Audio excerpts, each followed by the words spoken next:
বোরের পরমাণু মডেল যা রাদারফোর্ডের ত্রুটি সংশোধন করে বোর প্রপোজ করেছিলেন সেটা আমরা পড়েছি। তার থেকে বিভিন্ন হিসাব নিকাশ, অর্থাৎ কক্ষপথের রেডিয়াস কী করে বার করবে, কোনো একটা অরবিটে একটা ইলেকট্রন ঘুরছে তার এনার্জি কী করে বার করবে, ভেলোসিটি কী করে বার করবে, এগুলো দেখেছি এবং একটা রিডবার্গ ইকুয়েশন বলে একটা ইকুয়েশনও এস্টাবলিশ করা হয়েছে। এখন এই বোরের অ্যাটমিক মডেলটাও কিন্তু পুরোপুরি ঠিক নয়, অনেক সমস্যা এর মধ্যে রয়েছে। কি সমস্যা রয়েছে? এখন বোর তার পস্তুলেটে কি বলেছিলেন ইলেকট্রন স্টেশনারি অরবিট ধরে নিউক্লিয়াসের চারপাশে রোটেট করে। স্টেশনারি অরবিট কারা? না, যে অরবিটে থাকার সময় ইলেকট্রন কোনো এনার্জি অ্যাবজর্ব করে না, আবার কোনো এনার্জি রেডিয়েট করে না, তাদেরকেই বলা হয় স্টেশনারি অরবিট। বোরে কথাও বলেছিলেন ইলেকট্রন যখন এই রকম একটা stationary orbit, higher stationary orbit থেকে লোয়ার স্টেশনারি অরবিটে আসে, অর্থাৎ ধরা যাক একটা ইলেকট্রন 3 নম্বর স্টেশনারি অরবিট ধরে নিউক্লিয়াসের চারপাশে ঘুরছে, সে হঠাৎ 2 নম্বর বা 1 নম্বর অরবিটে যদি আসে তাহলে সে এনার্জি রেডিয়েট করবে। কেন এনার্জি রেডিয়েট করবে? না, 3 নম্বর অরবিট ধরে ইলেকট্রনটা যখন নিউক্লিয়াসের চারপাশে ঘুরছিল তখন ইলেকট্রনের এনার্জি ওই 3 নম্বর অরবিটের এনার্জির সাথে সমান ছিল। এবার সে যখন 2-এ এসে পড়ল, 2 নম্বর অরবিটের এনার্জি কিন্তু 3-এর চাইতে কম। এখন ইলেকট্রন যদি 2 নম্বর অরবিট বরাবর নিউক্লিয়াসের চারপাশে ঘোরে তাহলে ইলেকট্রনের এনার্জিকে 2 নম্বর অরবিটের এনার্জির সাথে সমান হতে হবে। বোঝা যাচ্ছে কথাটা? 3-এ যখন ছিল তখন ইলেকট্রনের এনার্জি ছিল 3 নম্বর অরবিটের সাথে সমান। 2-এ যখন এলো তখন ইলেকট্রনের এনার্জি হতে হবে 2 নম্বর অরবিটের এনার্জির সাথে সমান। এখন 2-এর এনার্জি 3-এর চেয়ে কম, তাহলে এক্সেস এনার্জিটা ইলেকট্রনকে ছেড়ে দিয়ে আসতে হবে। আর ঠিক এর উল্টো ঘটনা ঘটবে যদি ইলেকট্রন 2 নম্বর অরবিট থেকে 3 নম্বরে যায়, কোনো কারণে জাম্প করে যায়, যেহেতু 3-এর এনার্জি বেশি তাই ওই এক্সেস এনার্জিটাকে ইলেকট্রনকে বাইরে থেকে অ্যাবজর্ব করে নিয়ে তারপর তাকে 2 থেকে 3-এ যেতে হবে। একটা হিসাব উনি দিয়েছিলেন যে E2 মাইনাস E1 অর্থাৎ হায়ার অরবিটের এনার্জি মাইনাস লোয়ার অরবিটের এনার্জি সমান কি হবে? H nu. এইচ হচ্ছে প্ল্যাঙ্কের কনস্ট্যান্ট আর নিউ হচ্ছে frequency of the emitted radiation, যে শক্তি বিকিরিত হচ্ছে তার কম্পাঙ্ক। তাহলে নিউ সমান কি? নিউ সমান হচ্ছে E2 minus E1 by H. ঠিক আছে, এখন তোমরা দেখেছো E2 এর একটা ডেফিনিট ভ্যালু আছে, E1 এর একটা ডেফিনিট ভ্যালু আছে, এইচ হচ্ছে কনস্ট্যান্ট।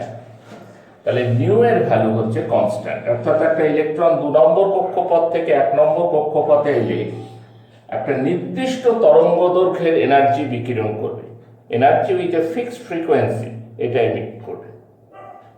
বোঝা যাচ্ছে কথাটা? এখন নিউ সমান কি? নিউ সমান আবার সি বাই ল্যামডা ইলেকট্রোম্যাগনেটিক ওয়েভের ক্ষেত্রে।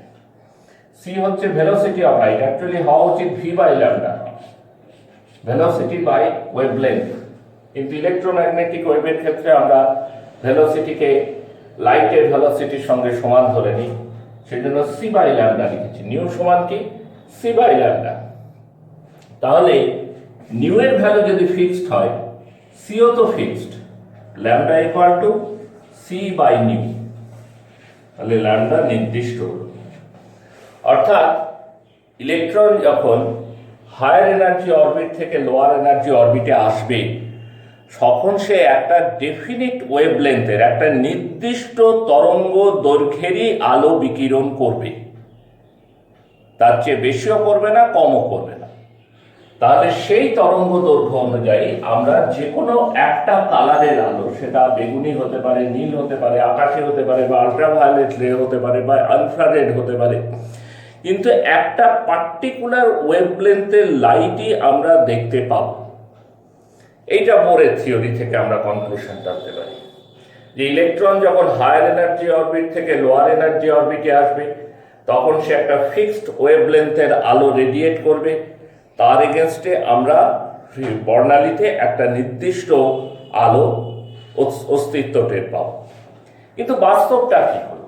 বাস্তবে প্রথম দিকটা অসুবিধা ছিল না, কারণ প্রথম দিকে মোটামুটি ভাবে যখন ইলেকট্রন হায়ার এনার্জি অরবিট থেকে লোয়ার এনার্জি অরবিটে আসে তখন একটা তরঙ্গ দৈর্ঘ্যের আলো দেখা যাচ্ছিল। কিন্তু পরবর্তীতে যখন ফাইনাল ইনস্ট্রুমেন্ট সমস্ত আবিষ্কৃত হলো উন্নত মানে, তখন একটা অদ্ভুত জিনিস লক্ষ্য করা গেল যে আগে যেটাকে একটাই আলো মনে হচ্ছিল সেটা আসলে খুব সূক্ষ্ম সূক্ষ্ম রশ্মির সমষ্টি, অনেকগুলো আলো যাদের ওয়েভলেন্থে খুব সামান্য সামান্য ফারাক আছে, এইরকম আলোর অস্তিত্ব দেখা যাচ্ছিল। একটা ওয়েভলেন্থের আলো নয়, ডিফারেন্ট ওয়েভলেন্থ, কিন্তু তাদের মধ্যে ডিফারেন্সটা ভীষণই কম। বোঝা যাচ্ছে কথাটা?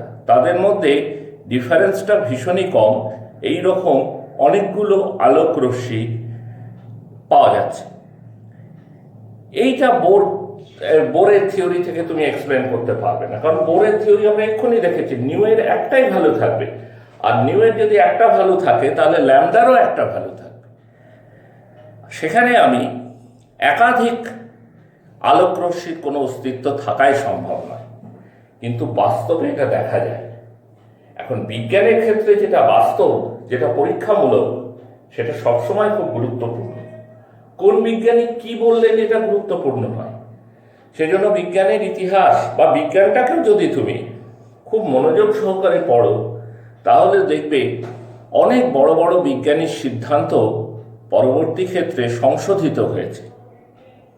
তার জন্য কিন্তু বিজ্ঞানীদের মর্যাদার এতটুকু হানি হয়নি, কারণ যারা সংশোধন করেছেন তারা জানেন যে ওই বিজ্ঞানী কতদূর প্রজ্ঞাবান এবং কি সিদ্ধান্তের উপর ভিত্তি করে এগিয়েছিলেন।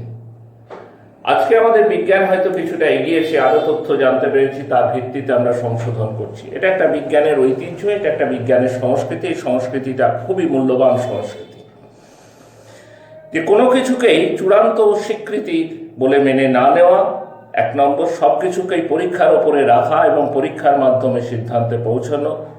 কিন্তু সাথে সাথে এটাও ঠিক যে যাদের সিদ্ধান্ত বা যার সিদ্ধান্ত বা যে সিদ্ধান্ত পরিবর্তিত হচ্ছে তাকেও সমান গুরুত্ব দিয়ে দেয়। তোমাদের একটাই উদাহরণ আমি দেব, যে ডাল্টনের অ্যাটমিক মডেলের প্রত্যেকটা স্টেটমেন্ট সংশোধিত হয়েছে, কিন্তু তবুও আজও আমরা ক্লাস 9, 10, 11 ডাল্টনের অ্যাটমিক মডেল অত্যন্ত গুরুত্ব দিয়ে পড়ি। এটাই হচ্ছে আমাদের বিজ্ঞানের যে সংস্কৃতি, এটা আমাদের শেখায়। কেন পড়ি? কারণ আজও আমরা ডাল্টনের সেই মূল কথাকে ধরে রেখেছি যে প্রত্যেকটা পদার্থই অজস্র ক্ষুদ্র ক্ষুদ্র কণার সমবায়ে গঠিত। All the substance are made by some small particle. তাহলে বিরোধটা কোথায়? বিরোধটা হচ্ছে সেই পার্টিকেলের নেচারে। ডাল্টন যেমন যেমন প্রেডিক্ট করেছিলেন, আমরা আজকের দিনে দাঁড়িয়ে পার্টিকেলগুলোকে ঠিক সেভাবে দেখি না, বা ডাল্টনের দেখানো পথে গেলে অনেক ঘটনায় আমরা এক্সপ্লেন করতে পারি না।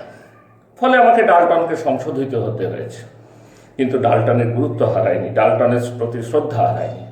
এখানেও তাই হলো।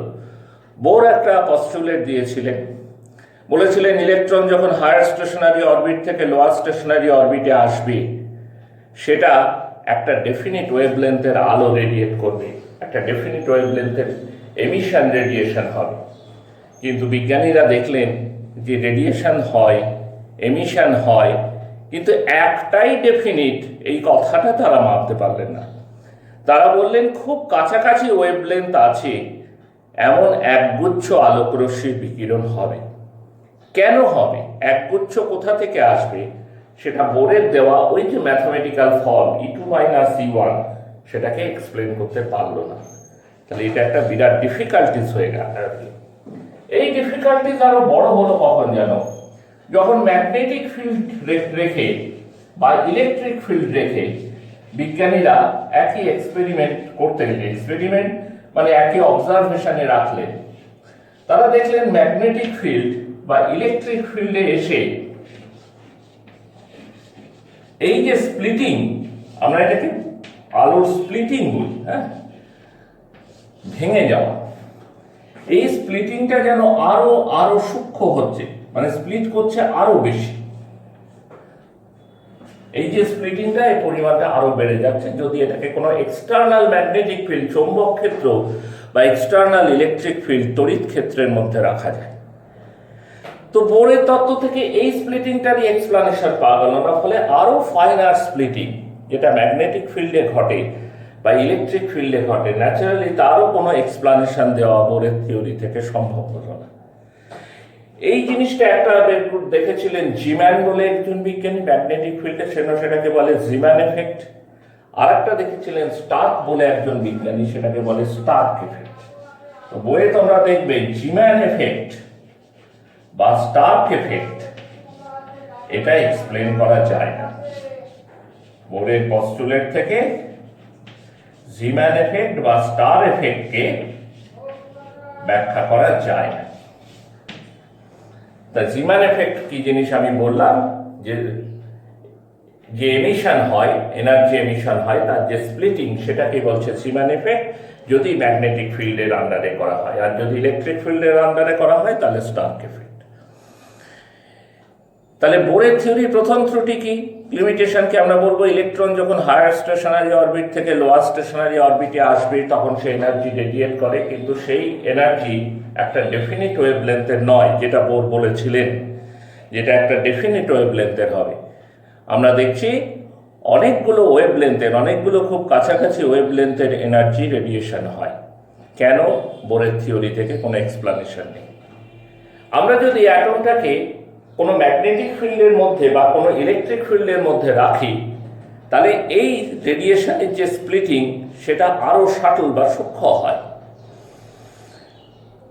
এটাও বোর তার থিওরি দিয়ে ব্যাখ্যা করতে পারেনি। বোরের থিওরি খুব ভালো খাটে কিসের ক্ষেত্রে জানো? যেসব সিস্টেমে একটা করে ইলেকট্রন আছে, যেমন হাইড্রোজেন অ্যাটম, একটাই মাত্র ইলেকট্রন আছে, এখানে বোরের থিওরি খুব ভালো খাটে। শুধু হাইড্রোজেন অ্যাটম কেন, ধরো হিলিয়াম আয়ন, হিলিয়াম তোমরা জানো অ্যাটমিক নাম্বার 2। তা আমি যদি একটা ইলেকট্রন হিলিয়াম থেকে বের করে নিই তাহলে কি পাবো? He plus ion. এই আয়নে কটা ইলেকট্রন আছে? এই আয়নে একটাই ইলেকট্রন আছে, ওয়ান ইলেকট্রন সিস্টেম। এটা বোরের থিওরি মানে। লিথিয়াম অ্যাটমিক নাম্বার 3, মানে 3টে ইলেকট্রন আছে।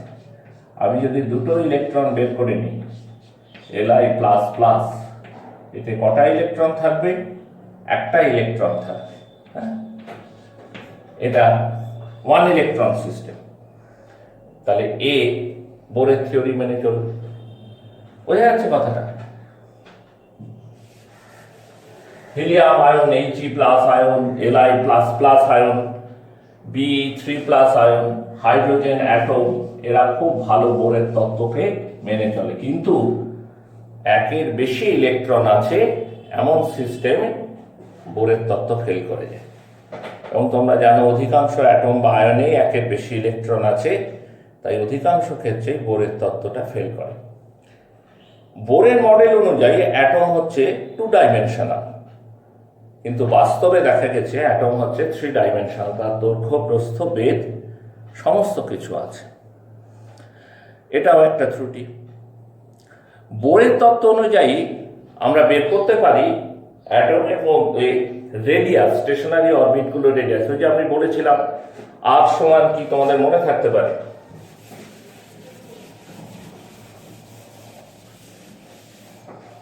R equal to n square h square divided by 4 pi square m e square z। তাহলে আমরা n এবং z এর মান জানা থাকলে আমরা বিভিন্ন অ্যাটমে বিভিন্ন কক্ষপথে যে রেডিয়াস সেটা বার করতে পারি। তো আমাকে যদি বলা হয় হাইড্রোজেনের 3 নম্বর কক্ষপথ ধরে একটা ইলেকট্রন নিউক্লিয়াসের চারপাশে রোটেট করছে, তাহলে আমরা নিউক্লিয়াস থেকে ইলেকট্রনটা কতটা দূরত্বে আছে মাপতে পারি। কি করে মাপতে পারি? এই রেডিয়াসের সাহায্যে মাপতে পারি। যে সে নিউক্লিয়াস থেকে কতটা দূরত্বে তার অবস্থান, বোঝা যাচ্ছে কিনা? আবার কি ভেলোসিটি নিয়ে মুভ করতে পারে, আমরা ভি এর মানও বের করে দেখিয়েছি। কি ভেলোসিটি নিয়ে ইলেকট্রনটা যে মুভ করছে সেখান থেকে তার মোমেন্টামও বের করা যায়, ভরবেগ। শুধু 3 নম্বর কক্ষপথে আছে এবং 3 নম্বর কক্ষপথে কি গতি নিয়ে চলাচল করছে, এই দুটোই আমরা বোরের থিওরি থেকে জানতে পারি।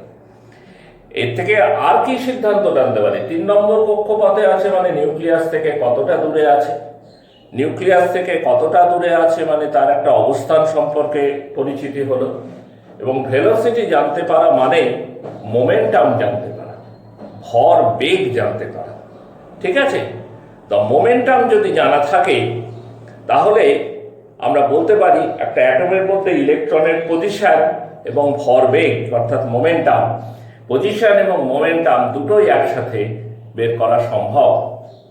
কিন্তু কিছুদিন মানে বোরের থিওরির কিছুদিন পরেই বোরের এক অতি বিখ্যাত ছাত্র হাইজেনবার্গ, খুবই বড় বিজ্ঞানী, খুব বড় মাপের বিজ্ঞানী, তোমরা জানবে যে মাত্র হয় 32 বছর বয়সে নোবেল প্রাইজ পেয়েছিলেন হাইজেনবার্গ। তিনি তাঁর এই গুরুর এই সিদ্ধান্তকে নস্যাৎ করে দেন। উনি বলেন যে ইলেকট্রনের মতো ছোট ছোট পার্টিকেল যাদের চোখে দেখা যায় না, তাদের পজিশন এবং ভেলোসিটি একসঙ্গে সঠিকভাবে বের করা সম্ভব নয়। একটাকে তুমি যত সঠিকভাবে বের করবে, পজিশনটাকে তুমি যত সঠিকভাবে বের করতে চাইবে, ভেলোসিটিটা তত তোমার গন্ডগোলে বেরোবে, ভুল বেরোবে। আবার ভেলোসিটি বা মোমেন্টামকে তুমি যত সঠিকভাবে বের করতে চাইবে, তত তোমার পজিশনে কিন্তু গন্ডগোল আসবে। এবং হাইজেনবার্গের এই সিদ্ধান্ত স্বীকৃত হয় বিজ্ঞানী মহলে, এবং এটাকেও বোরস অ্যাটমিক মডেলের একটা অন্যতম ত্রুটি বলে গণ্য করা হয়। তো আমরা আগেও বলেছি কোনো এক ক্লাসে যে হায়ার সেকেন্ডারি স্তরে আমরা কিন্তু বোরের অ্যাটমিক মডেলটাই গুরুত্ব দিয়ে পড়ি। এটা একটা কারণ আছে, কারণ বোরের এই যে ত্রুটিগুলো, বুঝলে, অ্যাটমিক স্ট্রাকচার বের করার যে গল্পটা, গল্প হিসাবে যদি ধরো, এর মধ্যে বিজ্ঞানের জায়গায় ইকুয়েশন অনেক আছে, অনেক বোর্ড ওয়ার্ক হয়েছে, নানা ধরনের ফর্মুলা বের করার চেষ্টা হয়েছে, কিন্তু এটাকে যদি তুমি একটা গল্পের ছলেই নাও তাহলে দেখবে এটা একটা ধারাবাহিক গল্প, যে ধারাবাহিক গল্পের সূচনা করেছিলেন হয়তো রাদারফোর্ড, তারপর সেটা বোরের হাত ধরে আরও এগিয়েছে। পরবর্তীতে তোমরা সোমারফিল্ডের থিওরি পড়বে, যিনি বোরের পর এসে হালটা ধরেছিলেন। বোরের যে ত্রুটি যেগুলো দূর করা, বোর যেমন রাদারফোর্ডের ত্রুটি দূর করে এগোনোর চেষ্টা করেছিলেন, সোমারফিল্ড এসে বোরের থিওরি দূর করে, বোরের ত্রুটিগুলো দূর করে আরেকটু এগোনোর চেষ্টা করেছিলেন। এই সোমারফিল্ডের যে কারেকশন বোরের থিওরির ওপর, সেই কারেকশন থেকেই সিস্টেমটা জটিল হতে শুরু করে। রাদারফোর্ডের ক্ষেত্রে অতি সিম্পল ছিল, একটা সেন্টার, তাতে একটা নিউক্লিয়াস আছে, নিউক্লিয়াসের চারপাশে সার্কুলার অরবিট, ইলেকট্রন ঘুরছে। একটা ছাত্রের 10-12 ক্লাসের ছাত্রের মনে কল্পনা করতে কোনো অসুবিধা হতো না। বোর যে কথাটা বললেন হ্যাঁ অজস্র সার্কুলার অরবিট আছে ঠিকই, তার মধ্যে কয়েকটা পার্টিকুলার ডেফিনিট সার্কুলার অরবিট জুড়ে ইলেকট্রনগুলো নিউক্লিয়াসের চারপাশে ঘোরে। এই কথাটাও ছেলে মেয়েদের মনের মধ্যে গাঁথতে কোনো অসুবিধা হলো না। কিন্তু সোমারফিল্ড যে কারেকশনগুলো নিয়ে এলেন সেগুলো তুলনামূলকভাবে কমপ্লেক্স এবং জটিল। আমরা নিশ্চয় তার মূল কতগুলো ভাবনার সঙ্গে তোমাদের এখানে পরিচয় করাবো, কিন্তু সঠিকভাবে সোমারফিল্ড অ্যাটমিক মডেল বুঝতে গেলে তোমাদের আরও একটু উঁচু ক্লাসে উঠতে হবে। তা আমরা এখন সোমারফিল্ডের দিকে যাব না, সে বিষয়ে পরবর্তী ক্লাসে আলোচনা করব। আমরা আপাতত বোরের অ্যাটমিক মডেল থেকে দু একটা অঙ্ক তোমাদের আসে, সেই অঙ্ক সম্পর্কে একটু আলোচনা করি।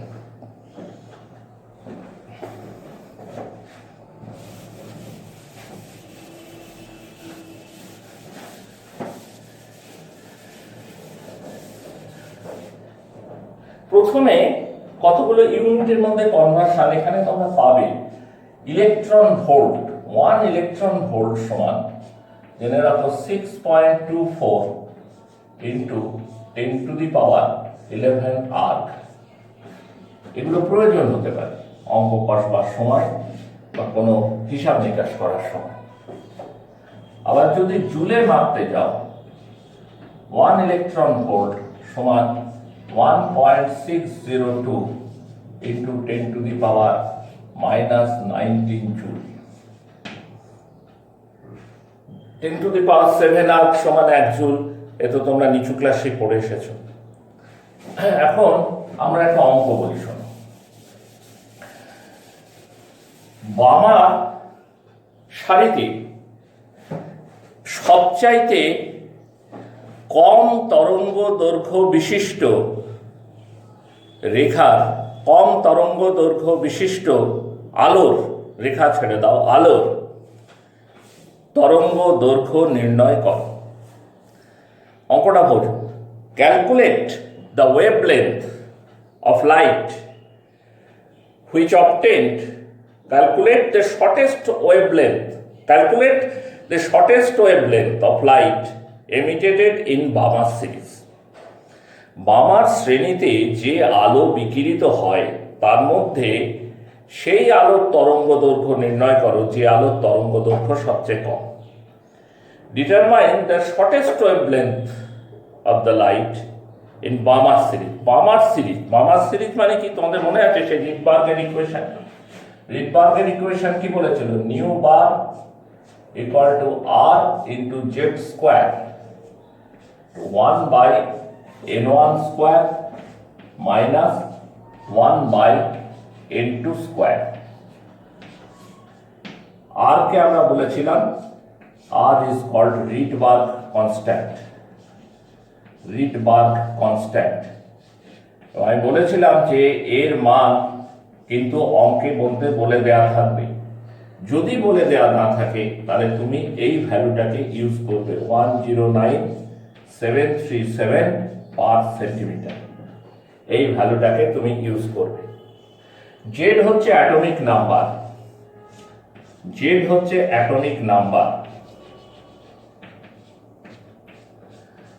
হচ্ছে গিয়ে atomic number.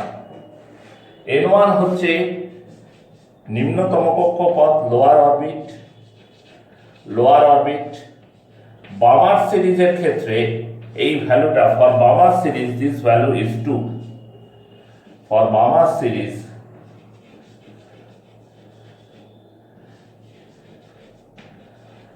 n1 equal to 2। কারণ বামার সিরিজ কোথা থেকে শুরু হয়েছে? লোয়ার লেভেলটাকে 2 ধরে নিয়ে একটা ইলেকট্রন ওপর থেকে 2 নম্বর কক্ষপথে আসছে।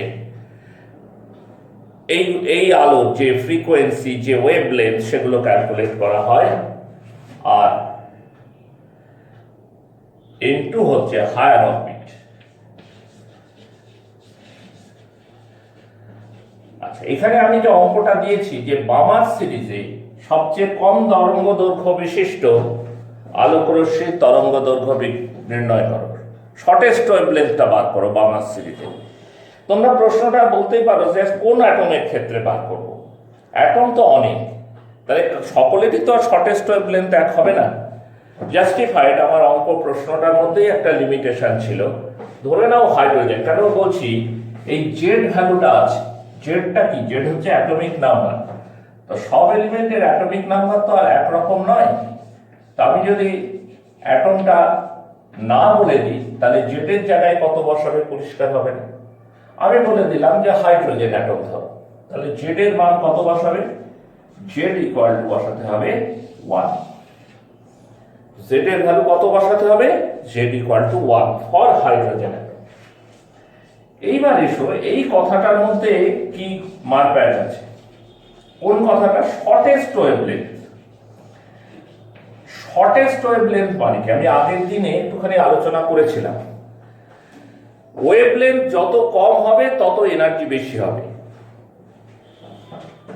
New equal to C by lambda. তা সি তো কনস্ট্যান্ট, তাহলে nu varies as 1 by lambda. Nu আর ল্যামডা হচ্ছে ইনভার্সলি প্রপোর্শনাল। নিউ আর ল্যামডা হচ্ছে ইনভার্সলি প্রপোর্শনাল, ব্যস্তানুপাতি। তাহলে শর্টেস্ট ওয়েভলেন্থ মানে highest nu. Shortest wavelength, nu সবচেয়ে ছোট, তার মানে ফ্রিকোয়েন্সি সবচেয়ে বেশি। আবার ই ইকুয়াল টু কি? ই সমান হচ্ছে এইচ ইন্টু নিউ, তাই না? এনার্জি সমান হচ্ছে এইচ, ই সমান এইচ নিউ। এখন এইচ তো কনস্ট্যান্ট, তাহলে ই ভ্যারিজ আস নিউ। তাহলে নিউ যত বেশি হবে ই তত বেশি হবে। তাহলে শর্টেস্ট ওয়েভলেন্থের আলো মানে ম্যাক্সিমাম এনার্জির আলো, সবচেয়ে বেশি এনার্জির আলো বিকিরিত হয়। এখন দেখো বামার সিরিজের লোয়ার লেভেলটাকে 2 ধরা হয়, তাহলে একটা ইলেকট্রন ধরো 3 নম্বর অরবিট থেকে 2 নম্বর অরবিটে আসছে, 3 থেকে 2 আসছে, তাহলে সে একটা ডেফিনিট ওয়েভলেন্থ, একটা ফ্রিকোয়েন্সির, একটা নির্দিষ্ট তরঙ্গ দৈর্ঘ্য ফ্রিকোয়েন্সির আলো দেবে বোরের থিওরিতে। এনার্জি একটা পাবো। 4 থেকে 2 এলে নিশ্চয় তার চেয়ে বেশি এনার্জি পাবো। 5 থেকে 2 এলে আরো বেশি এনার্জি পাবো। 6 থেকে 2 এলে আরো বেশি এনার্জি পাবো। ম্যাক্সিমাম এনার্জি কখন পাবো? যখন সে ইনফিনিটি থেকে 2 আসবে। বোঝা যাচ্ছে এনার্জি ডিফারেন্স, দুটো অরবিটের মধ্যে এনার্জি ডিফারেন্স সর্বোচ্চ হবে কখন?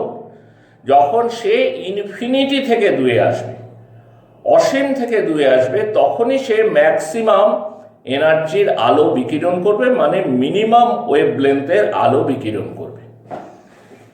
তাহলে এই প্রবলেমের যে সলিউশন করতে গিয়ে আমরা n1 এর জায়গায় যেমন 2 বসাবো, n2 এর জায়গায় বসাবো, এখানে বামার সিরিজ বলে n1 এর জায়গায় 2 বসাবো, লিম্যান হলে 1 বসাতাম, n2 এর জায়গায় ইনফিনিটি বসাবো, কারণ অসীম থেকে ম্যাক্সিমাম এনার্জি চাইছি।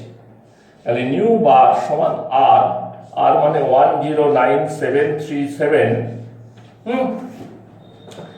জেড মানে 1 স্কোয়ার, না লিখলেও হতো 1/2 স্কোয়ার মাইনাস 1/ইনফিনিটি স্কোয়ার। এখন এই পদটা 0, 1/ইনফিনিটি স্কোয়ার এই পদটা হচ্ছে 0, তাহলে 109,737/4, ঠিক আছে, এত পার সেন্টিমিটার। এবার আমাকে তো নিউ বার বের করতে দেয়নি, আমাকে তো ল্যামডা বের করতে দিয়েছে। তা নিউ বার মানে হচ্ছে 1/ল্যামডা, তাহলে 1/ল্যামডা হচ্ছে 109,737/4 সেন্টিমিটার পার সেন্টিমিটার। 1/ল্যামডা, নিউ বার ইকুয়াল টু 1/ল্যামডা। তো এখান থেকে তুমি ল্যামডার ভ্যালুটা সহজে বের করতে পারবে। এইটা হচ্ছে একটা টাইপের অঙ্ক, ঠিক আছে। মূলত এই টাইপের অঙ্কই বেশি আসে। আর একটা অঙ্ক দেখায়, হয়তো বললো হাইড্রোজেন পরমাণুতে এইচ বিটা রশ্মির ফ্রিকোয়েন্সি বের করো বা তরঙ্গ দৈর্ঘ্য বের করো, যে কোনো একটা বের করলে অন্যটা তুমি বের করতে পারবে। তোমাদের আমি বর্ণালী পড়িয়েছিলাম, সেখানে হাইড্রোজেনের বর্ণালী যে ডিসকন্টিনিউয়াস অর্থাৎ বিচ্ছিন্ন বলেছিলাম, 4টে লাইন পাওয়া যায়, নীল, নীলাভ, সবুজ, হ্যাঁ এরকম। এইচ আলফা লাল পাওয়া যায়, H alpha, H beta, H gamma, H delta, 4 রকমের আলো পাওয়া যায়। আমাকে প্রশ্নের মধ্যে বললো এইচ বিটা রশ্মির তরঙ্গ দৈর্ঘ্য বার করো বামার শ্রেণীতে। For H beta line, H beta যদি তুমি পেতে চাও, ফর এইচ বিটা বামার সিরিজে এইচ বিটা যদি তুমি পেতে চাও, তাহলে n2 এর ভ্যালু 2, n2 এর ভ্যালু 4 বসাতে হবে। কারণ ফর বামার সিরিজ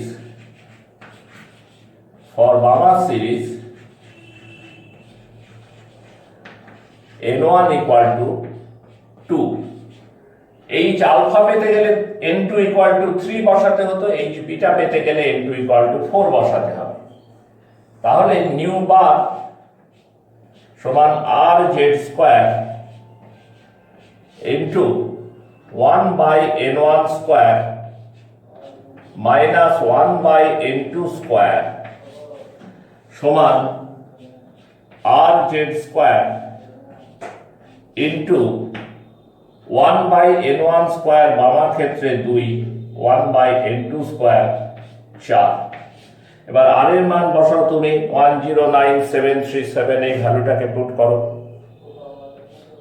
109,737, এই ভ্যালুটা হাইড্রোজেন অ্যাটম হলে জেড এর ভ্যালু 1 হয়ে যাবে। আর নিউ বার মানে তো দেখেছো 1/ল্যামডা, ঠিক আছে। এরকম করে 1/ল্যামডা equal to R Z square 1/2 square minus 1/4 square, ঠিক আছে। ল্যামডা পেয়ে গেলে নিউ পেতে অসুবিধা নেই। নিউ সমান কি সি বাই ল্যামডা। সি কি ভেলোসিটি অফ লাইট। ইউনিটগুলো যাতে এক থাকে সেগুলো খেয়াল করবে। এই করলে তুমি তোমার রেজাল্টের জায়গায় পৌঁছে যাবে। ঠিক আছে, তো আজকের ক্লাস আমরা এখানেই শেষ করছি। এর পরের ক্লাসে আমরা জটিল যে অংশটা বললাম সোমারফিল্ডের থিওরি, সেটাকে একটু আলোচনা করব।